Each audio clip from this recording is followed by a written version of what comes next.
So hello everyone, this is your Gaurav भैया। तो यार आज की वीडियो में मैं आपको ना बेसिक मैथ का ब्लूप्रिंट बताऊंगा, क्योंकि बहुत सारे बच्चे रिक्वेस्ट कर रहे थे कि भैया आपने ना सभी सब्जेक्ट का ब्लूप्रिंट दे दिया, बस आपने ना बेसिक मैथ का ब्लूप्रिंट नहीं दिया। तो आज की वीडियो में मैं आपको ना बेसिक मैथ का ब्लूप्रिंट दूंगा। एंड अगर किसी भी बच्चे को बाकी किसी भी सब्जेक्ट का ब्लूप्रिंट जानना है तो उसका लिंक मैंने आपको डिस्क्रिप्शन बॉक्स में दे रखा है, तो आप उस लिंक पे क्लिक करके बाकी सब्जेक्ट्स का भी ब्लूप्रिंट देख सकते हो। ठीक है, और आज के ब्लूप्रिंट में मैं आपको ना दो चीजें बताऊंगा। एक तो मैं आपको ये बताऊंगा कि यार आपके ना किस चैप्टर में से कितने मार्क्स का पेपर आने वाला है, और दूसरा मैं आपको ये बताऊंगा कि यार आपके किस चैप्टर में ना किस टाइप के क्वेश्चन आएंगे। क्योंकि अगर आपको पता होगा ना कि यार इस चैप्टर में से इसी टाइप के क्वेश्चन आने वाले हैं, तो सिर्फ आप उसी टाइप के क्वेश्चन करोगे, राइट। अगर मान लो मैंने बता दिया कि यार इस चैप्टर में आपके ना केस बेस्ड क्वेश्चन नहीं आएंगे, तो सिंपल सी बात है, आप उस चैप्टर के केस बेस्ड क्वेश्चन करोगे नहीं, और उससे आपका टाइम बचेगा। और जो आपका टाइम बचा है ना, वो टाइम आप उन चैप्टर पे लगा सकते हो जो चैप्टर आपको मुश्किल लगते हैं। तो अगर आप स्मार्टली वर्क करोगे ना, तो आप हार्ड वर्क करने वाले बंदों से आगे निकल जाओगे। ठीक है, तो चलो शुरू करते हैं। तो वैसे तो आप जानते होंगे कि जो आपका पेपर है ना, वो आपका 80 नंबर का होगा, जिसको पूरा करने के लिए आपको टोटल 3 घंटे का टाइम दिया जाएगा। अब मैं आपको ना चैप्टर वाइज बताता हूं कि आपके किस चैप्टर में से कितने मार्क्स का पेपर आने वाला है। तो सबसे पहला चैप्टर है आपका रियल नंबर, और इस चैप्टर में से टोटल आपका 6 नंबर का पेपर आएगा। एंड बहुत सारे बच्चे मेरे से बोलते हैं, पूछते हैं मेरे से कि भैया क्या स्टैंडर्ड मैथ और बेसिक मैथ का ब्लूप्रिंट सेम होता है? नहीं, बेसिक मैथ और स्टैंडर्ड मैथ के पेपर में बहुत ज्यादा फर्क होता है। जो स्टैंडर्ड पेपर होता है वो हार्ड होता है, जो बेसिक मैथ होता है वो थोड़ा सा इजी होता है। एंड इसीलिए इनका ना ब्लूप्रिंट में भी बहुत ज्यादा डिफरेंस होता है। तो प्लीज आप ऐसे कंफ्यूज मत हो जाना कि जो सर ने बेसिक में बताया था वही स्टैंडर्ड में आएगा, और जो स्टैंडर्ड में बताया था वही बेसिक में आया। नहीं, दोनों की मैंने अलग अलग सेपरेट वीडियो बना रखी है। ठीक है, तो इस वीडियो में मैं आपको बेसिक वाला बता रहा हूं। तो चैप्टर 1 में आपका 6 नंबर का पेपर आएगा, जिसमें आपके टोटल 4 क्वेश्चन आएंगे, जिसमें से आपके जो 3 क्वेश्चन है ना, वो आपके एक एक नंबर के होंगे, यानी कि वो आपके एमसीक्यू टाइप में होंगे। एंड एक क्वेश्चन आएगा आपका 3 नंबर का। तो इस चैप्टर में से आपके ना ज्यादा बड़े क्वेश्चन नहीं आएंगे। ठीक है, ऐसे मत करना कि इस चैप्टर में से 5-5 नंबर वाले क्वेश्चन की प्रैक्टिस कर रहे हो, ऐसा मत करना। और ना ही इस चैप्टर में केस बेस्ड क्वेश्चन आने वाले हैं। जिस भी चैप्टर में आपके केस बेस्ड क्वेश्चन आएंगे ना, वो मैं आपको चैप्टर वाइज बताता जाऊंगा। ठीक है, तो इस चैप्टर में से आपको केस बेस्ड क्वेश्चन करने की जरूरत नहीं है। क्लियर। इसके बाद आता है आपका चैप्टर नंबर 2, जिसका नाम है पॉलिनोमियल्स। काफी लेंथी चैप्टर लगता है बच्चों को, और मुश्किल भी लगता है, लेकिन इस चैप्टर में से सिर्फ सीबीएसई ने 4 नंबर का ही फाइनल पेपर में देगी, जिसमें आपके सिर्फ 2 क्वेश्चन आएंगे। एक क्वेश्चन आपका एमसीक्यू होगा, और जो दूसरा क्वेश्चन है ना, वो आपका 3 नंबर का होगा। तो इसमें से भी आपका कोई भी केस बेस्ड क्वेश्चन नहीं आएगा। क्लियर। इसके बाद आता है आपका चैप्टर नंबर 3, जिसका नाम है लीनियर इक्वेशंस इन 2 वेरिएबल। तो इस चैप्टर में से आपका 6 नंबर का पेपर आएगा फाइनल में। एंड इसमें से आपके 3 क्वेश्चन आएंगे। एक क्वेश्चन आपका आएगा 1 नंबर वाला, एक क्वेश्चन आएगा आपका 2 नंबर वाला, और एक क्वेश्चन आएगा आपका 3 नंबर वाला। और जो आपका 3 नंबर वाला क्वेश्चन है ना, वो आपका वर्ड प्रॉब्लम वाला क्वेश्चन है। तो इस चैप्टर में ना बहुत सारे क्वेश्चन आपको वर्ड प्रॉब्लम वाले देखने को मिलेंगे। तो इस चैप्टर में आपको जितने भी वर्ड प्रॉब्लम वाले क्वेश्चन है उनकी अच्छे से प्रैक्टिस कर लेना, क्योंकि इस चैप्टर में से आपका एक वर्ड प्रॉब्लम का क्वेश्चन पक्का आएगा। क्लियर। और मैं देखता हूं कि यार जो वर्ड प्रॉब्लम वाले क्वेश्चन है ना, वो बच्चे हर चैप्टर की प्रैक्टिस करते रहते हैं। जो वर्ड प्रॉब्लम वाले क्वेश्चन है वो आपके गिने चुने चैप्टर में से आते हैं। 3-4 चैप्टर होते हैं जिसमें से आपके वर्ड प्रॉब्लम वाले क्वेश्चन पूछे जाते हैं। हर चैप्टर में से अगर वर्ड प्रॉब्लम वाले क्वेश्चन पूछने लग गए ना, तो ये लगा लो वर्ड प्रॉब्लम में ही पूरा पेपर कंप्लीट हो जाएगा। जो वर्ड प्रॉब्लम वाले क्वेश्चन होते हैं वो आपके 3-4 चैप्टर सिलेक्टेड होते हैं, उन्हीं में से आता है। ठीक है, तो आपको हर चैप्टर के वर्ड प्रॉब्लम करने की जरूरत नहीं है। इसके बाद आता है आपका चैप्टर नंबर 4, जो कि है क्वाड्रेटिक इक्वेशन। ये पूरा का पूरा चैप्टर आपका फॉर्मूला बेस्ड है। इसके अंदर है ना 3 मेथड है। पहला है आपका फैक्टराइजेशन, दूसरा है कंप्लीटिंग द स्क्वायर मेथड, और इस बार जो कंप्लीटिंग द स्क्वायर मेथड है ना, वो आपके सिलेबस से डिडक्टेड है, तो वो आपको करने की जरूरत नहीं है। और तीसरा है आपका क्वाड्रेटिक फॉर्मूला। तो अगर आप 2 मेथड हो गए बस आपके सिलेबस में, फैक्टराइजेशन और क्वाड्रेटिक फॉर्मूला। अगर आप ये 2 मेथड पे अपनी अच्छी सी पकड़ बना लेते हो ना, तो ये मान लो इस चैप्टर में से जो 6 नंबर का पेपर दे रही है सीबीएसई, वो आपके 6 नंबर पक्के हैं। तो इसमें से सिर्फ आपके 2 क्वेश्चन आएंगे। एक क्वेश्चन होगा आपका 1 नंबर वाला, यानी कि एमसीक्यू, और वो क्वेश्चन है ना आपका क्वाड्रेटिक फॉर्मूला के ऊपर बेस्ड होगा। ठीक है, तो क्वाड्रेटिक फॉर्मूला की अच्छे से प्रैक्टिस कर लेना। और जो दूसरा क्वेश्चन होगा वो आपका 5 नंबर का आएगा, यानी कि लॉन्ग क्वेश्चन होगा, और वो क्वेश्चन आपका वर्ड प्रॉब्लम वाला क्वेश्चन है। तो इस चैप्टर में ना आपको बहुत सारे वर्ड प्रॉब्लम वाले क्वेश्चन देखने को मिलेंगे। तो जितने भी क्वेश्चन है ना वर्ड प्रॉब्लम वाले, सबकी प्रैक्टिस करना, क्योंकि इस चैप्टर में से आपका एक वर्ड प्रॉब्लम वाला क्वेश्चन आएगा ही आएगा, और वो आपका 5 नंबर का होगा। क्लियर। इसके बाद आता है आपका चैप्टर नंबर 5, जिसका नाम है अर्थमेटिक प्रोग्रेशन। ये चैप्टर भी आपका पूरा का पूरा फॉर्मूला बेस्ड है। ठीक है। इस चैप्टर के अंदर बहुत सारे फॉर्मूले हैं, जैसे आपका सम ऑफ टर्म्स हो गया या फाइंडिंग द नेक्स्ट टर्म, जितने भी फॉर्मूले हैं ना बिल्कुल आपके फिंगर टिप्स पे होने चाहिए, क्योंकि इस चैप्टर में से आपका एक क्वेश्चन आएगा और वो 4 नंबर का होगा, एंड एक ही क्वेश्चन आएगा और वही 4 नंबर का है। और जो 4 नंबर वाला क्वेश्चन है ना वो आपका केस बेस्ड क्वेश्चन है, ठीक है। अभी तक देखो मैंने आपको किसी भी चैप्टर में नहीं बताया कि केस बेस्ड क्वेश्चन आने वाले, इसमें बता रहा हूं, यानी कि आपको बाकी चैप्टर के केस बेस्ड क्वेश्चन करने की जरूरत नहीं है। अगर आप उन चैप्टर के भी केस बेस्ड क्वेश्चन कर रहे हो ना तो आप कहीं ना कहीं अपना टाइम वेस्ट कर रहे हो। तो जिस चैप्टर में मैं बता रहा हूं केस बेस्ड आएंगे, सिर्फ उसी चैप्टर के केस बेस्ड करने की जरूरत है। क्लियर? तो इस चैप्टर में से आपका एक ही क्वेश्चन आएगा और वो आएगा आपका केस बेस्ड, ठीक है। इसके बाद आता है आपका चैप्टर नंबर 6, वो है आपका ट्रायंगल वाला चैप्टर। ये पूरा चैप्टर आपका थ्योरम बेस्ड है, तो जितने भी थ्योरम है ना इस चैप्टर की बिल्कुल अच्छे से कर लेना। इस चैप्टर में से टोटल आपका 8 नंबर का पेपर बनेगा। सोच के देखो, जो आपका पूरा का पूरा मैथ का पेपर है ना वो आपका 80 नंबर का है, और उसमें से सिर्फ ये अकेला चैप्टर 8 नंबर होल्ड करता है, यानी कि 10% अकेला ये चैप्टर होल्ड करता है। तो ये चैप्टर बिल्कुल भी मत छोड़ना, क्योंकि मैं देखता हूं बच्चे ना क्या करते हैं, जो चैप्टर आपका 2 या 3 नंबर का आता है ना उसमें मतलब हार्डवर्क करने में लगे रहते हैं, उसको पूरा मतलब टाइम वेस्ट कर देते हैं उसमें, एंड इस टाइप के जो चैप्टर है उसमें ना ज्यादा सीरियसली नहीं लेते। तो जो चैप्टर आपके ज्यादा नंबर होल्ड करता है ना उसमें आपको ज्यादा टाइम इन्वेस्ट करना है, जैसे कि ये चैप्टर है, ये चैप्टर अकेला आपके 10% कवर करेगा, ठीक है। तो इस चैप्टर की अच्छे से प्रैक्टिस करना, और इस चैप्टर में आपके 3 क्वेश्चन आएंगे। एक क्वेश्चन आपका 1 नंबर का यानी कि एमसीक्यू, एक क्वेश्चन आपका 2 नंबर का आएगा, और एक क्वेश्चन आपका 5 नंबर का आएगा। और जो 5 नंबर वाला क्वेश्चन है वो आपका लॉन्ग क्वेश्चन में काउंट होता है, ठीक है। इसके बाद आता है आपका चैप्टर नंबर 7 जो कि है कोऑर्डिनेट ज्योमेट्री। तो ये चैप्टर भी आपका पूरा का पूरा फॉर्मूला बेस्ड है। तो इस चैप्टर में से टोटल 7 नंबर का पेपर बनेगा, एंड 3 आपके एमसीक्यू आएंगे 1-1 नंबर के, और एक क्वेश्चन आएगा आपका 4 नंबर का। और जो 4 नंबर वाला क्वेश्चन है वो आपका केस बेस्ड है, तो इसमें से भी आपको केस बेस्ड करने हैं। तो अभी तक देखो मैं 7 चैप्टर का बता चुका हूं, और उसमें से सिर्फ आपके 2 ही ऐसे चैप्टर हैं जिसमें से केस बेस्ड क्वेश्चन आ रहे हैं। एक तो है आपका चैप्टर नंबर 5 अर्थमेटिक प्रोग्रेशन, और दूसरा है ये वाला, ठीक है। आगे किसी भी चैप्टर में आएंगे तो मैं बताता रहूंगा चैप्टर वाइज, ठीक है। इसके बाद आता है one of the most important chapter of your syllabus, और जो बच्चे 11th के अंदर जाके मैथ लेने वाले हैं ना उनके लिए तो ये चैप्टर बहुत ही ज्यादा जरूरी है। एंड अभी बहुत सारे बच्चे बोलेंगे कि भैया आप तो बेसिक मैथ का बता रहे हो, और बेसिक मैथ तो वो बच्चा लेता है जो 11th में मैथ नहीं लेता।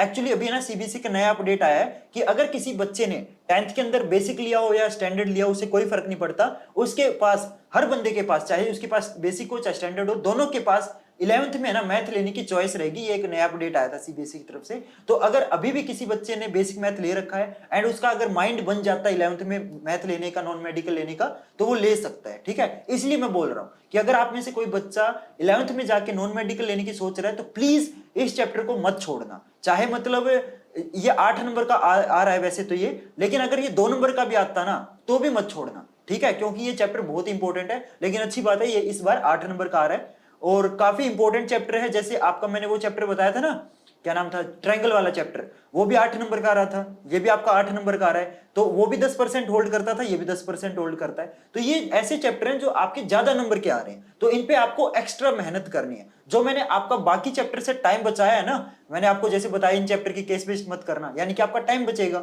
तो वो टाइम आप इन चैप्टर पे इन्वेस्ट करोगे, ठीक है। तो इस चैप्टर में से टोटल आपका 8 नंबर का पेपर बनेगा, जिसमें आपके 5 क्वेश्चन आएंगे, 3 आपके 1-1 नंबर वाले क्वेश्चन है यानी कि एमसीक्यू है, एक क्वेश्चन आपका 2 नंबर वाला है, और एक क्वेश्चन आपका 3 नंबर वाला है। क्लियर? आई चीज समझ? कहीं पे भी डाउट है आप कमेंट सेक्शन में मेरे से पूछ सकते हो, मैं आपको हर डाउट को सोल्व कर दूंगा, ठीक है, क्योंकि मैं हर कमेंट को रीड करता हूं। क्लियर? इसके बाद आता है आपका chapter number 9 applications of trigonometry. इस चैप्टर में आपकी एक ही एक्सरसाइज है और उसके अंदर टोटल मेरे ख्याल से 25 के आसपास क्वेश्चन है, ठीक है। तो इस चैप्टर के अंदर जितने भी क्वेश्चन है ना वो सारे के सारे ऑटोमेटिकली ही केस बेस्ड है, क्योंकि वो थोड़ी सी प्रैक्टिकल लाइफ से जुड़े हुए हैं, क्योंकि ये चैप्टर ही एक ऐसा है जो प्रैक्टिकल लाइफ से जुड़ा हुआ है। चैप्टर के नाम का ही मीनिंग देख लो क्या है, एप्लीकेशंस ऑफ ट्रिग्नोमेट्री, यानी कि हमारी रियल लाइफ में ट्रिग्नोमेट्री कहां पे अप्लाई होती है। तो रियल लाइफ वर्ड जहां पे आ जाता है समझ जाओ वहां पे केस बेस्ड तो आना ही है। तो इस चैप्टर में जितने भी क्वेश्चन है ना एक्सरसाइज के अंदर सारे के सारे केस बेस्ड है। तो सिंपल सी बात है, इस चैप्टर में से आपका केस बेस्ड ही आएगा, राइट। तो इस चैप्टर में से टोटल 4 नंबर का पेपर बनेगा, एक ही क्वेश्चन आएगा और वही आपका केस बेस्ड है क्वेश्चन। क्लियर? आई चीज समझ?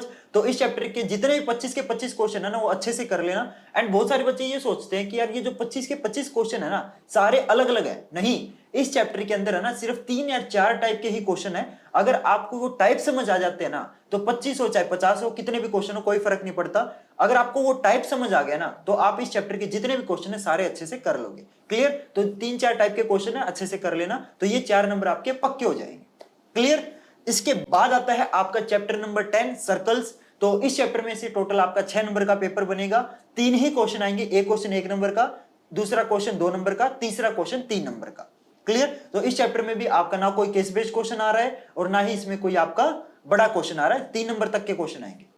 इसके बाद आता है आपका चैप्टर नंबर 11 जिसका नाम है कंस्ट्रक्शन। तो इस साल ये आपका सिलेबस से डिलीट है, तो ये आपको करने की जरूरत नहीं है। इसके बाद आता है आपका chapter number 12 area related to circles. तो ये चैप्टर आपका पूरा का पूरा फॉर्मूला बेस्ड है, जैसे कि इसके अंदर काफी फॉर्मूले हैं। जैसे आपको सेक्टर का एरिया निकालना हो या सेगमेंट का एरिया निकालना हो, तो जितने भी फॉर्मूले हैं ना वो बिल्कुल आपके फिंगर टिप्स पे होने चाहिए। क्योंकि अगर आपको फॉर्मूले आते हैं ना तो ये मान लो इस चैप्टर में से टोटल आपके जो 3 नंबर का पेपर आ रहा है वो 3 नंबर पक्के है। वैसे इस चैप्टर में से ज्यादा नंबर का नहीं आ रहा है, मेरे ख्याल से आना चाहिए था, क्योंकि यार ये चैप्टर बहुत ज्यादा इजी है। लेकिन अब क्या करें, सीबीएसई नहीं चाहती कि जो इजी चैप्टर है ना वो आपके ज्यादा नंबर के आए, जो मुश्किल चैप्टर है ना उसी में से सीबीएसई ज्यादा नंबर का पूछ रही है। वो नहीं चाहती कि आपके अच्छे नंबर आए। एक तो वो पेपर भी इतने जल्दी करवा रही है। लेकिन मैं प्लान कर रहा हूं कि मैं ना एक ट्रेंड चलवाऊंगा ट्विटर पे और इंस्टाग्राम पे कि भाई जो पेपर है वो थोड़े से मतलब बच्चों को टाइम देना चाहिए। इंस्टेड ऑफ 15 फरवरी तुम पेपर 15 मार्च को कर दो, एक महीना आगे कर दो बस, ताकि बच्चे अच्छे से प्रैक्टिस कर ले। अगर आप एक महीने का टाइम दे देती है ना सीबीएसई, मैं गारंटी देता हूं हर बच्चे का जो रिजल्ट है ना वो 10 से 15% आसानी से इंप्रूव हो जाएगा। क्लियर? तो मैं ट्रेंड चलाने की सोच रहा हूं, तो आप अगर मेरा साथ दोगे तो मैं गारंटी देता हूं जो आपके पेपर है ना वो मैं पोस्टपोन करवा दूंगा। क्योंकि मेरे कॉन्टैक्ट में ना बहुत सारे यूट्यूबर है, तो हम सब मिलकर अगर ट्रेंड चलवाएंगे ना तो मतलब सीबीएसई पे प्रेशर बनेगा। ठीक है? तो आप प्लीज कमेंट करके बताना कि क्या हमें ट्रेंड चलाना चाहिए। एंड अगर आपके दिमाग में कोई हैशटैग है तो वो भी आप कमेंट करके बता सकते हो। और यार प्लीज इस टाइप की जो वीडियो मैं बनाता हूं ना इन पे थोड़े से व्यूज कम आते हैं, थोड़े से जो कंट्रोवर्शियल टॉपिक होते हैं ना जैसे डेटशीट आ गई, सैंपल पेपर आ गए, ऐसी वीडियो पे ना व्यूज आते हैं, तो फिर हमें यार प्रेशर फील होता है कि हम उसी टाइप की वीडियो बनाए। मैं बहुत मेहनत करके बहुत रिसर्च करके ये चीजें आपके सामने लेके आता हूं, एंड फिर मैं डिमोटिवेट होता हूं यार। ओबीसी बात, अगर व्यूज नहीं आएंगे तो डिमोटिवेट होऊंगा, राइट? तो प्लीज इस टाइप की जो वीडियो मैं बनाता हूं ना इनमें भी मेरे को आपका सपोर्ट चाहिए। इस टाइप की जो वीडियो है इनको भी आप प्लीज शेयर किया करो अपने फ्रेंड्स और क्लासमेट के साथ। ठीक है? तो इस चैप्टर में से आपका 3 नंबर का ही पेपर बनेगा, 2 ही क्वेश्चन आएंगे, एक क्वेश्चन आपका 1 नंबर का और एक क्वेश्चन आपका 2 नंबर का। अब बहुत सारे बच्चे पता है इस चैप्टर में ना क्या गलती करते हैं, इस चैप्टर में ना बहुत सारे केस बेस्ड क्वेश्चन भी है और वर्ड प्रॉब्लम वाले क्वेश्चन भी है। तो बच्चे ना इस चैप्टर के ना सारे के सारे वर्ड प्रॉब्लम और केस बेस्ड क्वेश्चन करने में लगे रहते हैं, लेकिन देखो सीबीएसई आपसे पूछेगी नहीं, तो आपको करने की जरूरत नहीं है। जो बच्चा इस चैप्टर के वर्ड प्रॉब्लम और केस बेस्ड क्वेश्चन कर रहा है वो अपना टाइम वेस्ट कर रहा है। तो प्लीज इस चैप्टर के आप इस टाइप के क्वेश्चन मत करना, सिर्फ 1 नंबर वाले और 2 नंबर वाले क्वेश्चन करना। ठीक है? ज्यादा टाइम इन्वेस्ट मत करना इस चैप्टर पे। क्लियर? इसके बाद आता है आपका चैप्टर नंबर 13 और जिसका नाम है सरफेस एरिया एंड वॉल्यूम। तो ये चैप्टर आप ऑलरेडी 9th क्लास में थोड़ा बहुत पढ़ चुके हो ना, उसमें भी मेरे ख्याल से 13 चैप्टर ही था। तो काफी लेंथी चैप्टर है, फॉर्मूला बेस्ड है। तो इस चैप्टर में से सीबीएसई आपका टोटल 7 नंबर का पूछेगी, जिसमें आपके 3 ही क्वेश्चन होंगे। 2 क्वेश्चन आपके 1-1 नंबर वाले होंगे जो कि एमसीक्यू होंगे, और जो 1-1 नंबर वाले क्वेश्चन है ना वो मोस्टली आपके फॉर्मूला बेस्ड होते हैं। तो अगर आपको सारे के सारे फॉर्मूला याद है ना तो ये मान लो जो आपके एमसीक्यू है ना वो तो आपके ऐसे आ जाएंगे। और एमसीक्यू का तो आपको पता ही है कि एमसीक्यू बच्चे करते नहीं है, क्योंकि ऑलरेडी मतलब इशारों इशारों में ना चीटिंग हो जाती है, आपको ही पता है। फ्रेंड से पूछ नहीं लेते फर्स्ट का क्या आएगा, ए बी सी, मतलब वो हो जाता है, मेरे को पता है। लेकिन यार अगर आपको फॉर्मूले आते हैं ना तो एमसीक्यू वाले आप अच्छे से कर लोगे। ठीक है? तो प्लीज चीटिंग के भरोसे मत बैठना, क्योंकि इस बार है ना जो मैंने आपको ब्लूप्रिंट बताया है उसके हिसाब से आपके ऊपर है ना प्रेशर काफी कम हो गया होगा। ठीक है? तो अब आपके पास काफी टाइम है, आप अच्छे से मेहनत कर सकते हो। और दूसरा जो क्वेश्चन आएगा वो आपका 5 नंबर का होगा, वो थोड़ा सा लेंथी क्वेश्चन है, तो प्लीज अच्छे से करना। तो इस चैप्टर के अंदर जितने भी लॉन्ग क्वेश्चन है ना वो सारे के सारे अच्छे से प्रैक्टिस कर लेना। क्लियर? इसके बाद आता है आपका चैप्टर नंबर 14 स्टैटिस्टिक्स। तो इस चैप्टर में से भी टोटल आपका 7 नंबर का पेपर बनेगा। और कमाल की बात यह है कि ये चैप्टर भी आपका फॉर्मूला बेस्ड है, और इस चैप्टर में से आपके टोटल 3 क्वेश्चन आएंगे। 2 क्वेश्चन आपके 1-1 नंबर के होंगे जो कि एमसीक्यू होंगे, और एक क्वेश्चन होगा आपका 5 नंबर का। और जो 5 नंबर वाला क्वेश्चन है ना मैं आपको आज ही बता देता हूं वो कौन सा आने वाला है, क्योंकि हम इतने सालों से एक पैटर्न देख रहे हैं। क्योंकि मैंने जब आपके पिछले 3 साल के जो पेपर है ना वो निकाले ना, तब मैंने देखा कि एक ऐसा क्वेश्चन है जो इस चैप्टर में से गारंटीड आता ही आता है। और मैं आपको ना अभी बता सकता हूं, अगर आप लिखना चाहो ना लिख लेना। वो क्वेश्चन आएगा आपका एक्स वाई वाला। अब हो सकता है कि आपके स्कूल में अभी तक ये चैप्टर ना हुआ हो, तो आप नहीं पहचान पाओगे कि मैं कौन से क्वेश्चन की बात कर रहा हूं। आप है ना एक्चुअली इस चैप्टर में ना एक ऐसा क्वेश्चन है जिसमें आपको ना मीडियन दिया होता है और आपको एक्स वाई की वैल्यू निकालनी होती है, ठीक है। तो वो क्वेश्चन आपका पक्का आएगा ही आएगा, तो 5 नंबर वाला क्वेश्चन वही आना है, ठीक है। तो जहां पे आप ये नोट कर रहे हो ना ये ब्लूप्रिंट, वहां पे जरूर लिख लेना कि इस चैप्टर में एक मीडियन वाला क्वेश्चन है जिसके अंदर एक्स वाई निकालना होता है। अपनी भाषा में लिख सकते हो, हिंदी में लिखना, जैसे भी लिखना है, कि एक मीडियन वाला क्वेश्चन है जिसमें आपको मीडियन दिया होता है और एक्स वाई निकालना होता है, वो क्वेश्चन पक्का आएगा, ठीक है। तो उसकी अच्छे से प्रैक्टिस कर लेना। जब भी आपके स्कूल में वो चैप्टर कराया जाए ना ये वाला, तो तब आपको मतलब दिमाग में ये रहना चाहिए कि भाई भैया ने ये वाला क्वेश्चन बताया था और ये मेरे को अच्छे से करना है, क्लियर। और ज्यादा क्वेश्चन नहीं है उस टाइप के, 1-2 क्वेश्चन ही है और उन्हीं में से ना एक क्वेश्चन आ जाएगा आपका, क्लियर। इसके बाद आता है आपका last chapter, probability, one of the most easiest chapter. मैं ये मानता हूं ये चैप्टर आपका ना फ्री के नंबर देता है, क्योंकि ये मेरे ख्याल से चैप्टर आप ऑलरेडी 9th क्लास में पढ़ चुके हो। तो ये मान लो बस 1-2 चीजें नई मिलेंगी आपको इस चैप्टर में 10th क्लास में, बाकी 90% आपका 9th वाला ही टाइप का ये चैप्टर, ठीक है। तो इस चैप्टर में से आपका 4 नंबर का पेपर आएगा और मैं ये मानता हूं कि यार ये जो 4 नंबर है ना ये आपके फ्री के नंबर है, क्योंकि इतना ईजी है ये चैप्टर। तो इस चैप्टर में से आपके 2 क्वेश्चन आएंगे, एक क्वेश्चन आपका 1 नंबर का होगा और एक क्वेश्चन आपका 3 नंबर का होगा। तो अच्छे से अगर प्रैक्टिस करोगे ना इस चैप्टर में, तो ये 4 नंबर आपके फ्री के हैं, क्लियर। तो होप करता हूं आपको जो जो चीजें मैंने बताई है ना वो आपको अच्छे से समझ आ गई होंगी, क्योंकि यार ब्लूप्रिंट की वीडियो ना बहुत लोगों ने अपलोड कर रखी है, लेकिन किसी ने भी ना चैप्टर वाइज और इतने डिटेल तरीके से नहीं बताया जितना मैंने बताया। एंड अगर आप चाहते हो कि मैं इसकी जो पीडीएफ है ना वो आपको प्रोवाइड करूं, तो आप कमेंट कर सकते हो। अगर ज्यादा डिमांड आएगी ना तो मैं इसकी पीडीएफ का लिंक आपको डिस्क्रिप्शन बॉक्स में दे दूंगा, क्लियर। तो होप करता हूं आपको सारी चीजें अच्छे से समझ आ गई होंगी। एंड अगर आप इस ब्लूप्रिंट की तरीके से तैयारी करोगे तो मैं आपको गारंटी देता हूं आप है ना 90+ आसानी से स्कोर कर लोगे, क्लियर। और वीडियो को ना लाइक करना तो बिल्कुल भी मत भूलना, क्योंकि जितना ज्यादा आप इस वीडियो को लाइक करोगे ना तो YouTube को ये लगेगा कि यार ये वीडियो बहुत अच्छी है एंड इस वीडियो को ना ज्यादा से ज्यादा YouTube प्रमोट करेगा। तो प्लीज इस वीडियो को लाइक कर देना और प्लीज प्लीज प्लीज हाथ जोड़ रहा हूं इस वीडियो को ज्यादा से ज्यादा शेयर कर देना अपने फ्रेंड्स और क्लासमेट के साथ, ताकि यार उनको भी है ना इस टाइप के जो ब्लूप्रिंट है उसका बारे में पता चल सके। और प्लीज मेरे को कमेंट करके बताना कि ये जो वीडियो है ना ये आपको कैसी लगी। तो गाइस मिलते हैं फिर नेक्स्ट वीडियो में नए टॉपिक के साथ, तब तक के लिए goodbye and have a nice day.